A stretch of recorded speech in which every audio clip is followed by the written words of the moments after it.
안녕하세요, 여러분. 저는 강지윤, 올해 28살이에요. 여러분 중에 혹시 돈보다 더 귀한 무언가를 물려받아 본 적 있으신가요? 저에게는 바로 여기, 서울의 낡은 골목, 깊숙한 곳에 자리한 작은 국수집. 할머니 국수가 그것이었어요. 그건 외할머니께서 제게 남겨주신 전부였어요. 사고로 부모님이 돌아가신 후에 저를 어른이 될 때까지 키워주신 바로 그 할머니요. 이 국수집은 단순한 생업이 아니에요. 제 어린 시절 그 자체이고 기억의 향기이며 국수 한 가닥, 국물 한 방울에서 할머니의 끝없는 사랑을 느낄 수 있었던 곳이죠. 할머니가 돌아가셨을 때 저는 안정적인 사무직기를 그만두고 가게를 물려받았어요. 할머니의 부엌불을 영원히 꺼뜨리지 않겠다는 명예로운 약속과 함께요. 저는 이 주방에서 자랐는데 설마 국수 한 그릇 못 만들겠어? 라고 생각했어요. 하지만 저는 틀렸어요. 얄궂게도 가게의 영혼. 할머니의 그 전설적이던 맑고 달콤한 육수. 그게 바로 제가 절대로 재현해낼 수 없는 유일한 것이었어요. 20시간 내내 뼈를 고아보고 가장 비싼 재료들을 사용하고 할머니가 남기신 몇 안 되는 메모를 하나하나 따르는 등 모든 방법을 시도해봤어요. 하지만 아니었어요. 제 육수는 밍밍하고 영혼이 없었어요. 제가 파는 국수 한 그릇 한 그릇은 추억의 맛이 아니라 그저 실패의 맛을 담고 있었어요. 할머니의 단골 손님들은 왔다가 고개를 저으며 떠나갔어요.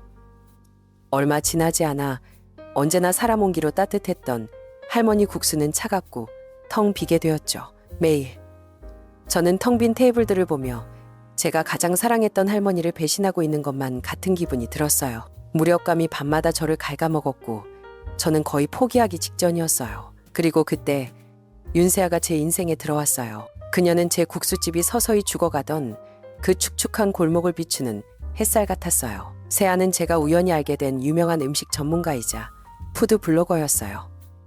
그녀는 아름답고 똑똑했고 제 모든 짐을 사라지게 만드는 환한 미소를 가졌어요. 가게에 처음 온 날 텅 빈 모습과 제 우울한 얼굴을 보고도 그녀는 전혀 탓하지 않았어요.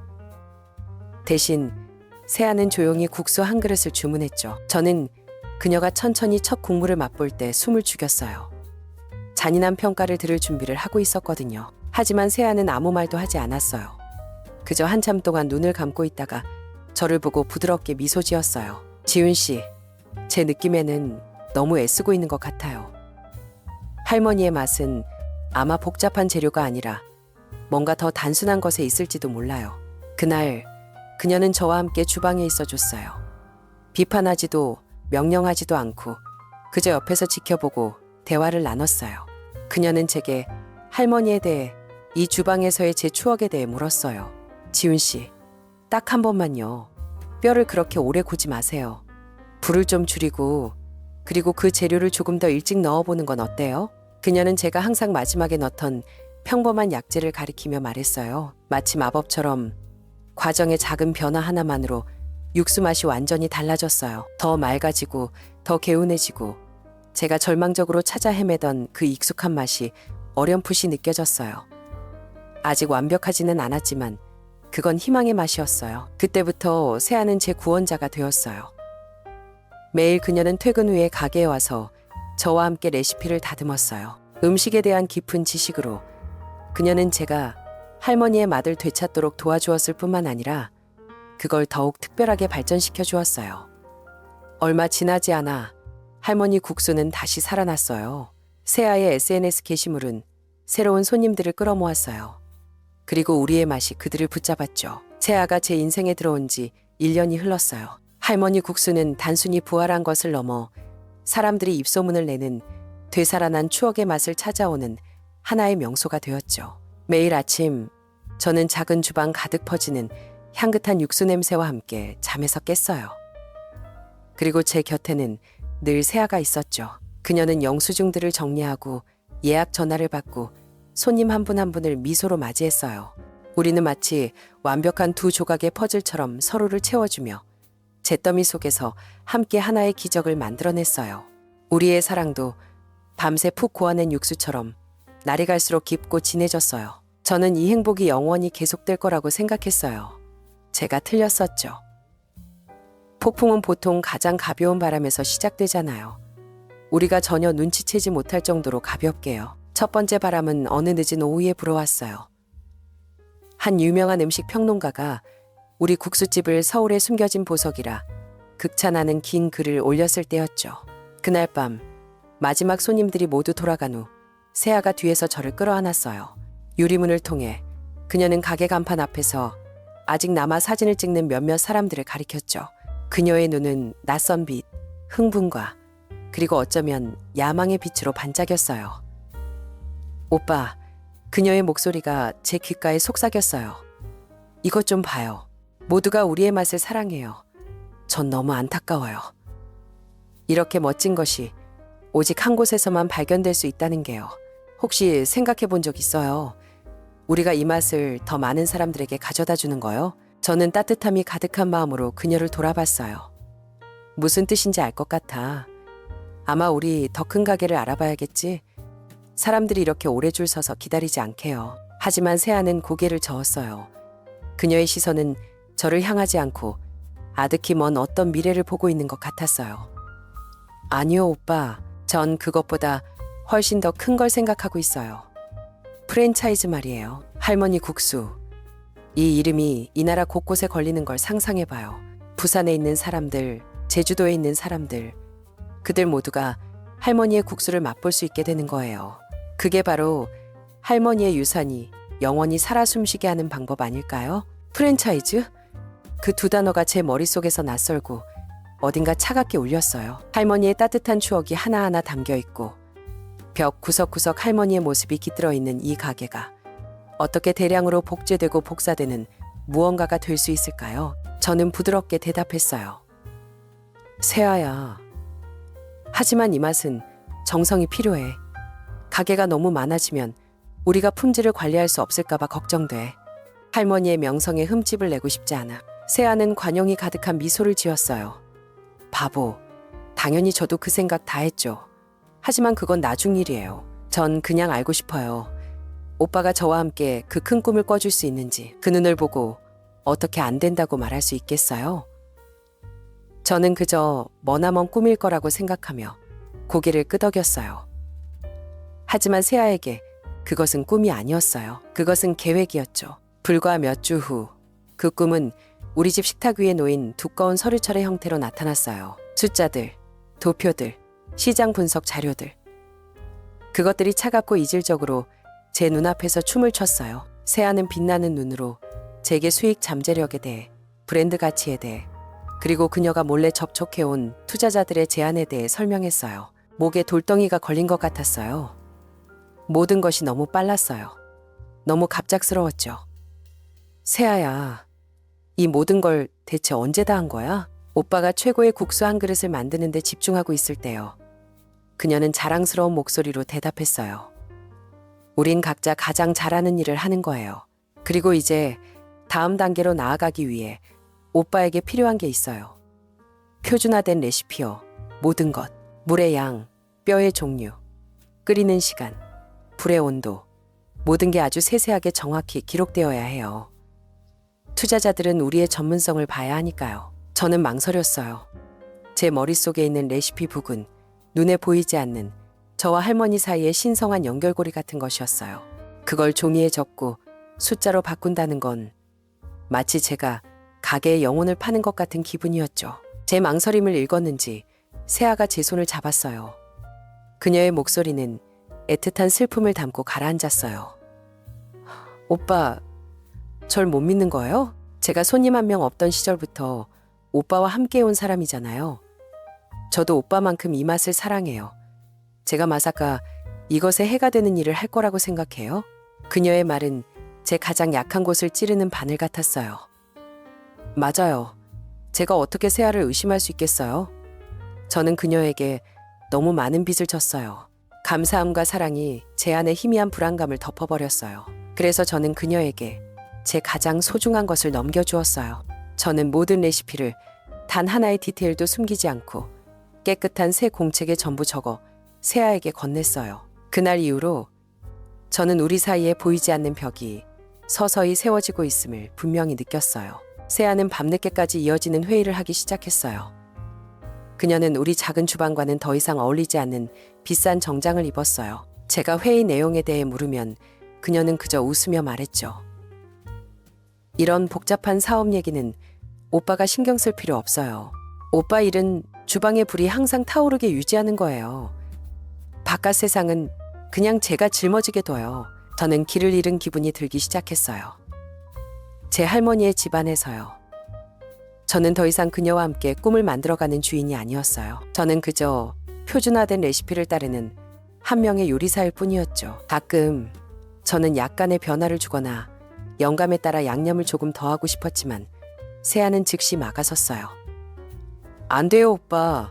모든 건 일관성이 있어야 해요. 그게 브랜드 구축의 기본 원칙이에요. 어느 날 저녁, 그녀가 샤워를 하는 동안 저는 우연히 그녀의 노트북 화면이 아직 밝은 것을 봤어요. 엑셀 파일 하나가 열려 있었는데 비용, 수익, 그리고 지분 분할 비율에 대한 꼼꼼한 계산 열들이 있었어요. 제 이름 강지우는 옆에 작은 숫자가 적힌 칸 안에 있었어요.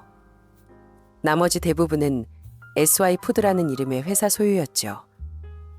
SY, 서연. 바로 그때 세아가 나왔어요. 제가 화면을 보고 있는 것을 발견하자 그녀의 얼굴이 굳어졌어요. 지금 뭐 하는 거예요, 오빠? 남의 물건을 훔쳐보고 있어요? SY 푸드가 뭐야, 세아야? 저는 목소리를 평온하게 유지하려 했으며 물었어요.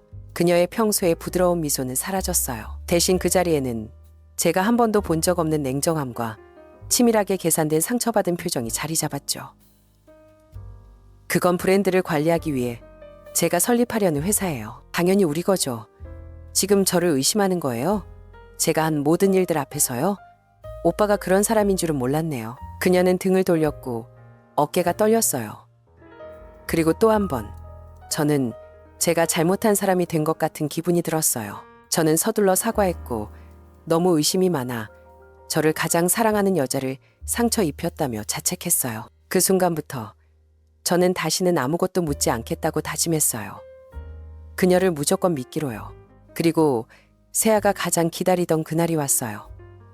그녀는 미소가 아닌 행복의 눈물을 흘리며 돌아왔어요. 오빠, 제가 해냈어요. BK 벤처스 투자 그룹이. 그들이 동의했어요. 다음 주 월요일에 우리를 만나서 예비 계약서에 서명하고 싶대요. 100억 원이에요, 오빠. 우리 꿈이 곧 현실이 되는 거예요. 100억 원.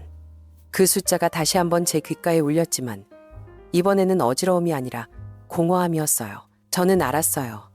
여기가 돌아갈 수 없는 지점이라는 것을. 세아야, 저는 힘들게 입을 열었어요. 나는 정말 원하지 않아. 난 그냥 여기서 너와 함께 평온한 삶을 원할 뿐이야. 세아는 저를 놓았어요. 그녀는 한 걸음 물러서서 저를 마치 낯선 사람처럼 쳐다봤어요. 방금 전의 행복의 눈물은 이제 쓰디쓴 실망의 눈물로 변해 있었죠. 평온? 지금 이 제자리 걸음을 평온이라고 부르는 거예요? 제가 지난 1년 넘게 뭘 했는데요, 오빠? 제가 그 교활한 투자자들과 싸우고 이 모든 걸 이뤄내기 위해 얼마나 많은 밤을 새웠는데요. 누구를 위해서요? 오빠를 위해서, 할머니의 유산을 위해서요. 그런데 이제 와서 원하지 않는다고요? 그녀의 목소리는 터져 나왔어요. 그럼 제가 오빠를 위해 한 모든 게 다 무의미했다는 거예요? 제 노력을 그저 오빠의 평온을 깨는 걸로만 생각한다면, 저를 그렇게까지 믿지 못한다면 아마 이 사랑도 더 이상 의미가 없을지도 모르겠네요. 아마 우리는 여기서 멈춰야 할 것 같아요. 제 세상이 멈추는 것 같았어요. 세아를 잃는다고요? 그 생각은 국수집을 잃는 것보다 더 끔찍했어요. 그녀가 떠나고 그 추웠던 골목에 저 혼자 남겨졌던 그날의 모습이 선명하게 다시 떠올랐어요. 그녀를 잃는다는 두려움이 모든 것을 압도했어요. 그것은 할머니 유산의 영혼을 잃는다는 두려움보다 더 컸어요. 안 돼! 세아야, 그런 말 하지 마. 저는 달려가 그녀를 와라 껴안았어요. 목소리는 공황 상태였죠. 미안해. 오빠가 잘못했어. 오빠가 갈게. 너랑 같이 갈게. 제발 날 떠나지 마. 그녀가 제 가슴에 얼굴을 묻었을 때 그녀의 입가에 어린 은밀한 미소를 느낄 수 있었어요. 정말? 그녀는 고개를 들었어요. 눈에는 아직 눈물이 맺혀 있었지만 승리감이 비치고 있었죠. 저랑 같이 그 사람들 만나러 가 줄 거죠? 저는 모든 줄이 끊어진 꼭두각시처럼 고개를 끄덕였어요. 갈게. 다음 주 월요일. 맞지? 같이 갈게. 맞아요. 세아가 제 목을 감싸며 말했어요. 그날이 우리 인생이 새로운 페이지로, 가장 빛나는 페이지로 넘어가는 날이 될 거예요. 그녀는 제게 길게 키스했어요. 하지만 저는 단맛을 느낄 수 없었어요. 오직 타협의 쓴맛과 보이지 않는 불안감이 제 심장을 옥죄고 있을 뿐이었죠. 맞아요. 새로운 페이지가 곧 열릴 예정이었어요. 하지만 그건 빛나는 책장이 아니라 제 인생에서 가장 비극적인 페이지였어요. 그리고 저는 제 손으로 직접 펜을 들어 제 자신의 운명에 대한 판결문에 서명한 것이었죠. 그 주말은 제 인생에서 가장 길고 가장 무거운 주말이었어요. 우리의 작은 집 안공기는 숨쉬기조차 힘들 정도로 끈적하고 무겁게 가라앉아 있었죠. 겉보기에는 모든 것이 완벽했어요. 세아는 곧 왕위에 오를 여왕처럼 눈부시게 빛났어요. 그녀는 하루 종일 미래 계획에 대해, 할머니 국수라는 이름을 달게 될 고급스러운 가게들에 대해, 그리고 우리가 곧 누리게 될 부유한 삶에 대해 이야기했어요. 그녀의 미소가 화사해질수록 제 마음은 그만큼 더 무겁게 짓눌렸어요. 저는 미소를 지으려 애썼고 기쁜 척 하려고 노력했지만 제 미소는 어색하게 일그러지고 억지스러웠어요. 세아가 즐겁게 우리의 꿈에 대해 이야기할 때마다 제 머릿속에서는 낡은 나무 테이블과 빛바랜 간판이 있는 할머니의 작은 국수집 모습이 점점 희미해져 갔어요. 그 모습은 마치 잊혀진 낡은 사진 한 장처럼 곧 먼지가 되어 쓰러질 것만 같았죠. 그것은 할머니의 유산이었어요. 그리고 저는, 할머니의 유일한 손자인 저는 이제 곧 그것을 돈과 맞바꾸기 위해 제 손으로 직접 팔아넘기려 하고 있었어요. 죄책감이 거대한 돌덩이처럼 제 가슴을 짓눌렀죠. 계약 전 마지막 밤이었던 일요일 밤. 저는 도저히 잠을 이룰 수가 없었어요. 세아는 옆에서 깊이 잠들어 있었죠. 아마도 빛나는 미래를 꿈꾸고 있을 평온한 얼굴이었어요. 저는 조용히 침대에서 빠져나와 텅 빈 골목으로 내려가 굳게 닫힌 국수집 문 앞에 섰어요. 어둠 속에서 할머니의 가게는 참으로 작고 외로워 보였어요. 저는 강렬한 충동, 즉 할머니와 연결되고 싶은 그 공간이 영원히 더 이상 저만의 것이 아니게 되기 전에 마지막으로 한 번만이라도 할머니의 공간에 머물고 싶은 욕구를 느꼈어요. 저는 불도 켜지 않은 채 가게 문을 열었어요. 밖에서 들어온 희미한 달빛이 익숙한 테이블과 의자 위로 은색 먼지처럼 내려앉았어요. 저는 곧장 뒤편으로 향했어요. 그곳에는 할머니가 돌아가신 후 제가 거의 손댄 적 없는 작은 창고가 있었죠. 할머니가 낡은 물건들, 차마 버리지 못했던 것들을 보관해 두던 곳이었어요. 저는 그저 조용한 작별 인사처럼 조금 정리나 하고 싶었을 뿐이에요. 창고 안의 공기는 눅눅하고 시간과 마른 약재, 잠든 기억들의 냄새로 가득했어요. 저는 낡은 그릇 더미와 찌그러진 냄비들을 옮겼어요. 그리고 방구석에 있는 아주 무거운 나무 괴짝을 옮기려고 했을 때 괴짝 다리가 삐걱거리는 바닥에 나무 판자 하나를 들어 올렸어요. 그 아래에는 작은 공간이 있었어요. 그리고 그 공간 안에는 빛바랜 비단 보자기에 소중하게 쌓인 작은 나무 상자가 있었죠. 심장이 세차게 뛰기 시작했어요. 이것은 할머니가 의도적으로 숨겨두신 물건이었어요. 상자를 여는 제 손이 떨렸어요. 안에는 금은 보화가 아닌 가죽 표지가 닳고 종이가 누렇게 변한 낡은 수첩 한 권이 들어있었어요. 저는 할머니의 글씨체를 알아봤어요. 저는 차가운 바닥에 주저앉아 희미한 휴대폰 손전등, 불빛 아래에서 한 장 한 장 넘겨보았어요. 첫 몇 장은 제 예상대로 육수 레시피였어요. 단계 하나하나, 재료 하나하나를 할머니는 꼼꼼하게 기록해 두셨죠. 저는 고개를 끄덕이며 읽어내려갔어요. 전부 익숙한 내용이었죠. 바로 그때까지는요. 제가 레시피 부분의 마지막 페이지에 다다랐을 때 할머니는 이렇게 쓰셨어요.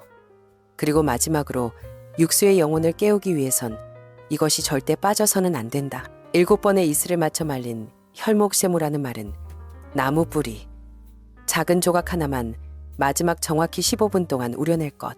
이것은 그 어떤 조미료와도 비교할 수 없는 깊고 맑은 단맛을 가져다 줄 것이다. 할머니는 이것을 땅의 눈물이라 부른단다. 머릿속이 하얗게 비어버렸어요. 혈목? 땅의 눈물? 단 한 번도 들어본 적 없는 이름이었어요. 그리고 세아가 제가 완성하도록 도와준 레시피에는 이것이 절대로 없었어요. 왜? 그녀가 그렇게 뛰어난 음식 전문가라면 어떻게 이 결정적인 재료를 모를 수가 있죠? 아니면 그녀는 알고 있었지만 일부러 제게 숨겼던 걸까요? 하지만 대체 무엇을 위해서 혼란이 저를 덮치기 시작했어요. 저는 다음 페이지들을 넘겼어요. 할머니의 글씨는 더 이상 레시피가 아니라 고백의 글들로 변해 있었어요. 수십 년간 묻어두었던 고통에 대해 이야기하는 글들이었죠. 할머니는 가게가 아직 이름 없던 초창기 시절에 대해 이야기하셨어요. 할머니는 혼자가 아니셨어요. 할머니에게는 윤태식이라는 이름의 의형제이자 가장 친한 친구가 있었죠. 그들은 함께 가게를 세우고 함께 꿈을 나누었어요. 할머니는 그를 절대적으로 신뢰했고 이 비법 레시피가 담긴 수첩을 그에게 건네줄 정도로 믿었어요. 하지만 탐욕이 가장 친한 친구를 배신자로 바꾸어 놓았어요. 윤태식은 몰래 레시피를 베낀 후 갑자기 떠나 맞은편의 국수집을 열고는 원조 국수라는 이름을 붙였어요. 그는 단순히 레시피를 훔친 것뿐만 아니라 할머니 가게가 화학 조미료를 쓴다는 헛소문을 퍼뜨렸고 그로 인해 할머니 가게는 서서히 손님을 모두 잃고 파산 직전에 이르렀죠. 누군가 제 심장을 꽉 움켜쥐는 것 같았어요. 태식, 왜 하필 윤씨지? 저는 스스로를 안심시켰어요. 그저 우연의 일치일 뿐이라고. 정말 우연한 일치일 뿐이라고요. 제 떨리는 손이 수첩의 마지막 페이지를 넘겼어요. 이곳에 할머니 글씨는 아마 눈물에 젖었는지 번져 있었어요. 나는 당신을 용서하오, 태식 씨. 하지만 그 배신을 절대로 잊지는 못할 거요. 내가 바라건대 당신의 딸, 내가 한때 품에 안았던 그 해맑은 미소의 예쁜 아이만큼은 아비의 전철을 밟지 않기를, 부디 그 아이가 선량한 사람으로 자라주기를. 그리고 그 글귀 아래에 끼워져 있던 것은 낡아빠진 흑백 사진 한 장이었어요. 사진 속에는 중년 남자 한 명과 그의 옆에선 대여섯 살쯤 되어 보이는 여자아이가 있었어요. 그 남자는 저는 몰랐어요. 하지만 그 여자아이, 양 갈래로 따은 머리와 그 해맑은 미소를 가진 그 아이는 제 모든 세상이 무너져 내렸어요. 그건 윤세아였어요. 수첩이 제 손에서 떨어져 바닥 위로 쿵 하는 메마른 소리를 내며 떨어졌어요. 휴대폰도 손에서 미끄러져 손전등 불빛이 굴러다니며 눅눅한 창고 천장에 기괴한 빛을 비췄어요. 저는 숨을 쉴 수가 없었어요. 흩어져 있던 모든 조각들이 갑자기 하나의 완전하고 끔찍한 그림으로 맞춰졌어요. 그녀의 우연한 등장, 그녀의 음식 전문성, 그녀가 제가 레시피를 되찾도록 도와준 방식, 프랜차이즈를 향한 그 조급함, 그녀의 성, 윤씨, 모든 것이 한편의 연극이었어요. 그녀는 처음부터 레시피를 알고 있었지만 그것은 그녀의 아버지가 훔쳐간 불완전한 레시피였어요. 그녀는 절망에 빠진 이 멍청이에게 접근해서 나머지 부분을 얻어내고 그것을 완성하려 했던 거예요. 사랑? 구원? 전부 거짓이었어요. 저는 그녀의 연인이 아니었어요. 저는 그저 하나의 체스말이었을 뿐. 그녀가 수십 년 전 그녀의 아버지가 시작했던 계획, 즉 할머니의 유산을 자기 가족의 돈벌이 기계로 만드는 계획을 완성하는 데 필요한 도구였을 뿐이에요. 저는 창고의 어둠 속에서 얼마나 오랫동안 그렇게 앉아 있었는지 몰라요. 저는 울지 않았어요. 눈물은 이미 말라버린 것 같았어요. 지난 1년 넘게 이토록 잔인하고 계획적으로 기만당하고 배신당했다는 느낌은 수천 개의 칼에 찔리는 것보다 더 고통스러웠어요. 순진하고 착했던 강지호는 오늘 밤 바로 이 창고에서 죽었어요. 대신 다른 무언가가 제 가슴 깊은 곳에서 피어오르고 있었어요. 차가운 불꽃, 분노의 불꽃이었죠. 저는 수첩을 주워들었어요. 휴대폰도 주워들었죠. 화면은 여전히 밝았고 약속 알림이 떠 있었어요. 오전 10시 월요일 BK 벤처스 본사에서 계약 체결식. 저는 그곳에 갈 거예요. 하지만 저는 더 이상 유순하고 불쌍한 윤세아의 남자친구 강지윤으로서 가지 않을 거예요. 저는 이 수첩을 쓴 그 여인의 손자로서 갈 거예요. 당신의 연극, 윤세아 씨, 이제 끝나야지. 그리고 내가 바로 막을 내리는 사람이 될 거야. 새벽이 밝아오기 시작했어요. 월요일의 첫 희미한 빗줄기가 창고 문틈으로 새어 들어왔어요. 저는 일어섰어요. 제 얼굴에는 더 이상 고통의 흔적이 없었고 대신 무서운 평온함이 자리 잡았죠. 제 눈은 차갑고 단호했어요. 월요일 아침. 그날 서울의 하늘은 제 속에 엉망진창인 혼돈을 비웃기라도 하듯 이상할 정도로 맑고 파랬어요. 저는 가장 격식 있는 양복을 입었어요. 이 중요한 날을 위해 세아가 골라준 옷이었죠. 하지만 오늘 저는 결혼식장에 들어서는 신랑으로서가 아니라 마지막 갑옷을 걸치는 전사처럼 이 옷을 입었어요. 저는 BK 벤처스 그룹 본사에 15분 일찍 도착했어요. 하늘을 찌를 듯한 통유리 건물은 세아가 그토록 갈망하던 돈의 세계처럼 차갑고 무감정했어요. 저는 가장 높은 층에 있는 고급 회의실로 들어섰어요. 최고급 목재로 만든 긴 테이블이 놓인 넓고 호화로운 공간이었죠. 주위에는 값비싼 양복을 입은 투자자들, 근엄한 표정의 변호사들, 그리고 쉴 새 없이 플래시를 터뜨리는 경제부 기자들까지 자리하고 있었어요. 그리고 그 모든 화려함의 한가운데 윤세아가 있었어요. 그녀는 빛나고 있었어요. 우아한 흰색 원피스에 자신감 넘치는 미소와 아주 세세한 부분까지 계산된 몸짓으로 그녀는 모든 관심의 중심이었죠. 그녀는 악수를 하고 고개를 끄덕이며 할머니 국수의 미래에 대해 마치 자신이 직접 이룩한 제국인 것처럼 이야기했어요. 제가 들어서는 것을 보자 세아의 미소는 한층 더 밝아졌어요. 그녀는 다가와서 아주 자연스럽게 제 팔짱을 꼈어요. 왔구나 오빠. 그녀는 여전히 꿀처럼 달콤한 목소리로 속삭였어요. 오빠가 날 실망시키지 않을 줄 알았어. 저는 그녀의 눈을 깊이 들여다보았어요. 제가 한때 미치도록 사랑했던 그 맑은 눈동자 속에서 이제는 오직 거짓말의 대가다운 모습만이 비쳐 보일 뿐이었어요. 저는 아무 말 없이 그저 작게 고개를 끄덕였어요. 제 무표정한 얼굴에 그녀가 잠시 주춤하는 듯 했지만 이내 다시 몸을 돌려 자신의 완벽한 연기를 이어갔어요. 그녀는 제가 사랑했던 그 여자가 아니었어요. 자신의 연극 마지막 장을 연기하고 있는 배우일 뿐. 그리고 저는 그 막을 내리기 위해 이곳에 왔어요. 행사가 시작되었어요. BK 벤처스의 회장이 브랜드의 잠재력에 대해 미사여구를 늘어놓으며 연설을 했어요. 세아는 옆에 앉아 미소를 지으며 고개를 끄덕였고 동의를 구하듯 이따금 저를 쳐다봤어요. 마침내 고급 가죽으로 마감된 계약서가 테이블 위에 놓였어요. 카메라 플래시가 다시 쉴 새 없이 터졌죠. 그것은 세아가 평생을 기다려온 순간이었어요. 그녀의 아버지가 시작했던 계획을 막 완성하려는 순간이었죠. 회장과 세아가 함께 펜을 들어 올렸을 때 저는 방 안의 모든 사람을 침묵시킬 만큼 충분히 큰 목소리를 냈어요. 잠깐만요. 모든 시선이 제게로 쏠렸어요. 세아가 저를 쳐다봤고 입가에 머물던 미소가 그대로 굳어버렸어요. 그녀의 눈에는 놀라움과 희미한 경고의 빛이 서려 있었죠. 오빠, 무슨 일이야? 다들 기다리고 있잖아.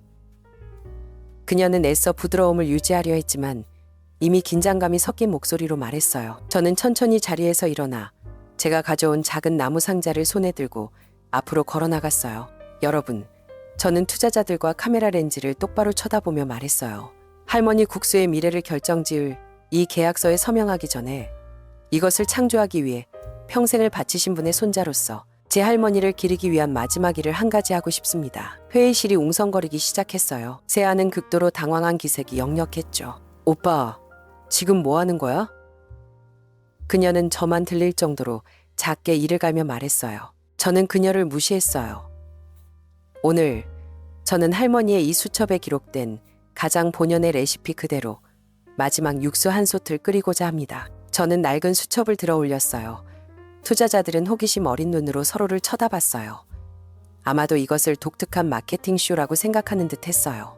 회장은 잠시 놀란 후에 동의의 뜻으로 고개를 끄덕였죠. 미리 준비해 두었던 인덕션과 재료들이 안으로 들어왔어요.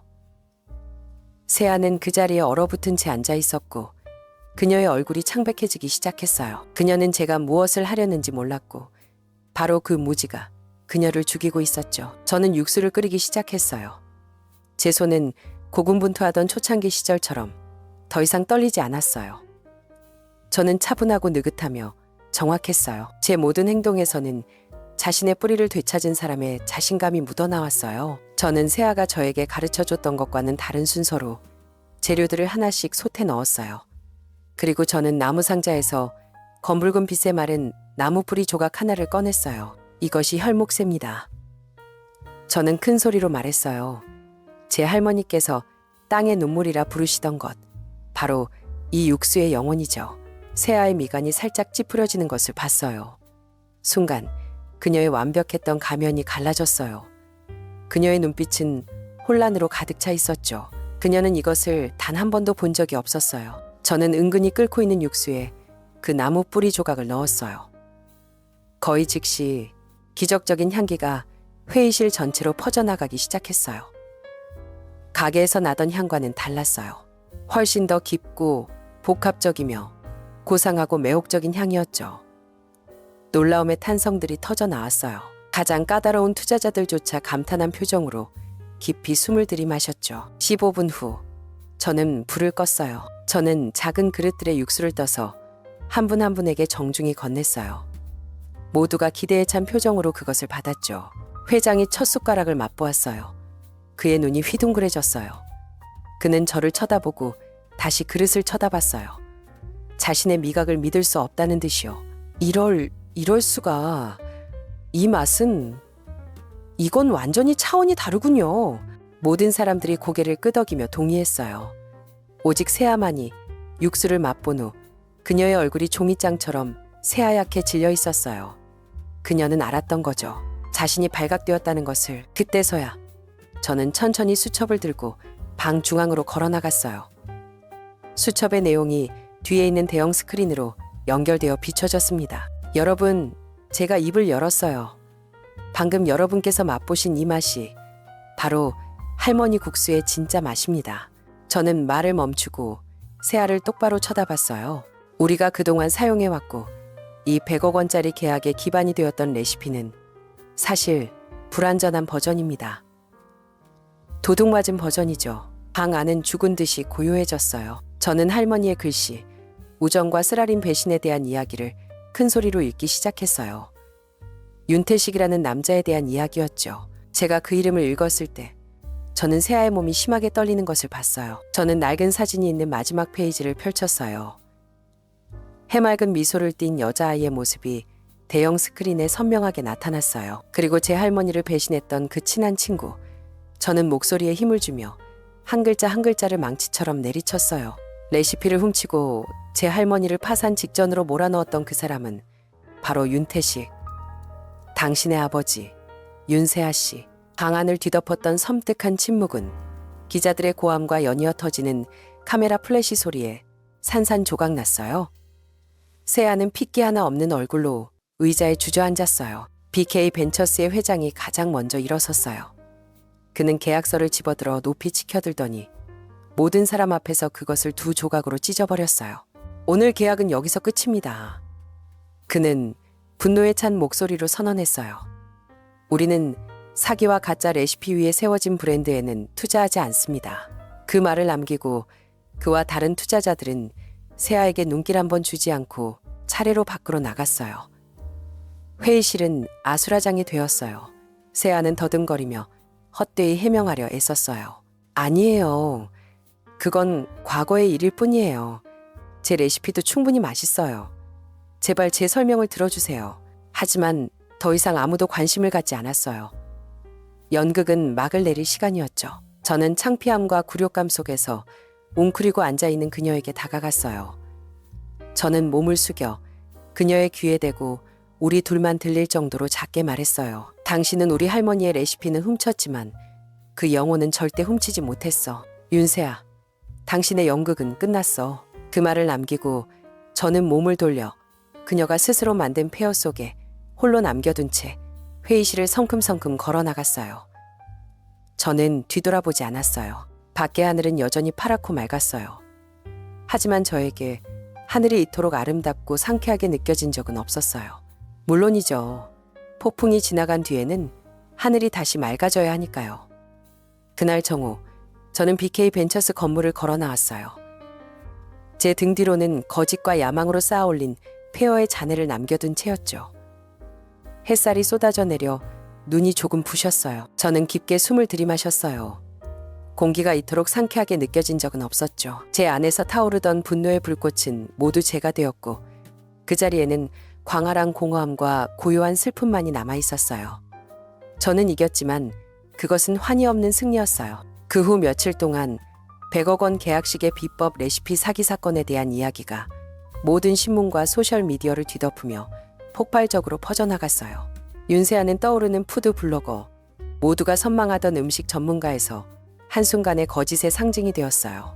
광고주들은 일제히 계약을 취소했고 그녀의 SNS 채널은 비난의 목소리로 가득 찼죠. 그녀가 수년간 공들여 쌓아 올린 그 연극은 불과 몇 분 만에 무너져 내렸어요. 듣기로는 그녀의 아버지 윤태식 씨는 과거의 추문이 다시 한번 만천하에 드러난 후 뇌졸중으로 쓰러졌다고 해요. 그들은 병원비를 감당하기 위해 마지막 남은 집까지 팔아야 했대요. 성공, 명예, 재산, 속임수로 맞바꾸려 했던 그 모든 것들이 결국에는 연기처럼 허무하게 사라져버렸어요. 저는 그 소식들을 읽으며 통쾌함이 아닌 이상할 정도로 텅 빈 감정을 느꼈어요. 인과응보는 빠르고 잔혹하게 찾아왔지만 그것이 그녀가 제 마음에 남긴 상처를 지울 수는 없었어요. 환영을 사랑하며 거짓 속에서 살아온 1년이 넘는 세월을 되돌려 줄 수도 없었죠. 몇 주 후 예상치 못한 일이 일어났어요. BK 벤처스 그룹의 회장님이 직접 제 작은 국수집을 찾아오셨어요. 그는 권력 있는 투자자로서가 아닌 다른 모든 사람들처럼 조용히 줄을 서는 한 명의 손님으로 오셨죠. 국수 한 그릇을 다 드신 후 그는 제 앞에 새로운 계약서 한 부를 내려놓았어요. 강지훈 군. 그는 존중이 가득한 목소리로 말했어요. 우리는 실수를 했었소. 하지만 진짜 유산을 놓치고 싶지는 않아요. 이것은 지난번보다 훨씬 더 좋은 조건의 새로운 제안입니다. 우리는 당신에게, 오직 당신에게만 투자하고 싶어요. 모든 조건은 강군이 결정하게 될 거요. 저는 계약서를, 제 인생을 영원히 바꿔놓을 수 있는 그 거대한 숫자들을 들여다보았어요. 부, 명예, 세아가 그토록 그려왔던 미래가 이제는 정정당당하게 제 손안에 들어와 있었어요. 그것은 너무나도 큰 유혹이었죠. 그날 밤 저는 다시 한번 할머니의 고요한 주방에 홀로 앉아 있었어요. 저는 수첩을 펴고 할머니의 글씨를 한 줄 한 줄 다시 읽었어요. 대신에 고통에 대해 읽었지만 국수 한 가닥 한 가닥에 담긴 할머니의 사랑을, 손님들이 맛있게 먹는 모습을 보며 느끼셨을 할머니의 기쁨을 읽을 수 있었어요. 할머니에게 이 가게는 결코 돈 버는 기계가 아니었어요.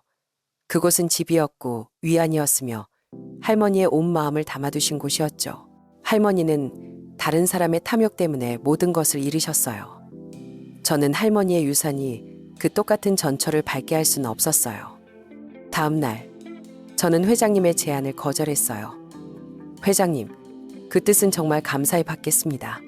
제가 말했어요. 하지만 제 할머니의 유산은 팔기 위한 브랜드가 아닙니다. 지켜야 할 불씨입니다. 그리고 그 불씨는 오직 한 곳에서만 가장 따뜻하게 타오를 수 있습니다. 바로 여기, 이 작은 골목에서요. 회장님은 저를 오랫동안 바라보시더니 이내 미소 지으며 고개를 끄덕이셨어요. 알겠소. 정말 존경스러운 젊은이로군. 그날 이후로 저는 진정한 평온을 찾았어요. 저는 가게를 확장하지도 프랜차이즈를 내지도 않기로 결정했어요. 저는 오직 하나의 할머니 국수만을 지켰어요.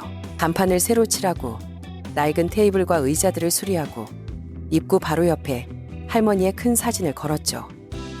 가게는 예전처럼 작았지만 손님이 끊기는 날은 없었어요. 사람들은 맛있는 국수 한 그릇을 먹기 위해서뿐만 아니라 진정성에 대한 이야기, 지켜진 유산에 대한 이야기를 듣기 위해 이곳을 찾았어요. 저는 더 이상 외롭지 않았어요.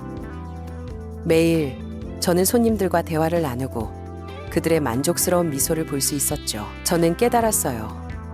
가장 큰 기쁨은 얼마나 많은 돈을 버느냐가 아니라 얼마나 많은 가치를, 얼마나 많은 진실된 연결을 만들어내느냐에 있다는 것을요. 가끔 주말에는 동네 아이들을 위해 작은 무료 요리 교실을 열었어요. 저는 아이들에게 단지 국수 만드는 법만 가르치지 않았어요. 저는 할머니의 이야기를 들려주었고 모든 음식에서 가장 중요한 재료는 가장 비싼 것이 아니라 바로 정직함이라는 것을 가르쳐 주었죠. 시간이 흘렀어요. 제 마음의 상처도 서서히 아물어갔어요. 저는 용서하는 법을 배웠어요. 세아를 위해서가 아니라 한때 너무나 순진했던 제 자신을 위해서요. 오늘 밤도 여느 때처럼 마지막 손님들이 돌아간 후 저는 주방을 깨끗하게 정리했어요. 저는 할머니의 영정이 놓인 작은 제단 앞에 서서 향 하나를 피웠어요. 향긋한 향 연기가 퍼져나가며 신성한 고요함을 가져다 주었죠. 저는 제 인생을 구원해준 보물, 할머니의 수첩 위에 손을 얹었어요. 사람들은 흔히 시간이 모든 상처를 치유해준다고 말하죠. 하지만 저는 진정성과 정직함만이 그럴 수 있다고 생각해요. 분노는 순간의 통쾌함을 가져다 줄 수는 있지만 영혼의 공허함을 채울 수는 없으니까요. 오직 자신의 핵심 가치로 돌아갔을 때 비로소 우리는 마음의 평화를 찾을 수 있어요. 진정한 유산은 비법 레시피나 수십억짜리 계약서에 있지 않아요. 그것은 마음속에, 친절함 속에, 그리고 온 마음을 다해 끓여낸 따뜻한 국수 한 그릇 속에 있어요. 그리고 그것이야말로 이 세상 그 누구도 훔쳐갈 수 없는 것이죠.